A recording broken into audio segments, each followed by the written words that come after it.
জলিল ভাই কইয়া লইছেন ভাই, একলা বুঝলাম না, মনটা খারাপ ভাই। ভাই মনটা খারাপ। কতজনের কইলাম যে ভাই আপনারা কি গরু কাটতে দেবেন কোন জায়গায়, আমার লয়ে যায়। কম ঘরের মানুষ বেশি, তোমার লয়ে যাম কেন ভাই, কি ওর সাথে যাইতে পারলাম না, দুইটা পোলা মাইয়া আছে তো, মানে কেমনে যে একটু গুস্ত খাওয়ামো, টাকা পয়সাও নাই, মার্কেট করতে গেলাম না, জুতাটা একটু জুতাও কিনতে পারি নাই, জুতা ছিঁড়ে গেছে গা। বয়ে রয়েছে ভাই, কি করবো, গরিবের কি ঈদ আছে ভাই, গরিবের তো ঈদ নাই। আর আর টাকা আছে, হ্যাঁ ঈদ আছে, বড় লোক আর ঈদ আছে ভাই, গরিবের কোনো ঈদ নাই। আরে ভাই টেনশন করেন কেন লাগে, আমি তো আছি ভাই, যে কোনো একটা ব্যবস্থা করে দিব। আপনি মানুষের লগে যেতে পারেন, তাই কি হয়েছে, আমি তো আছি। চলেন আমার লগে, একটা ব্যবস্থা আমি করে দিতেছি। আয় চলেন।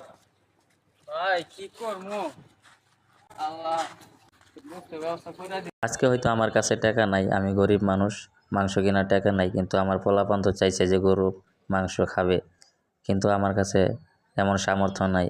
এমন হাজারো মানুষ আছে যে গরুর মাংস এই ঈদুল আজহা উপলক্ষে খাইতে পারে না।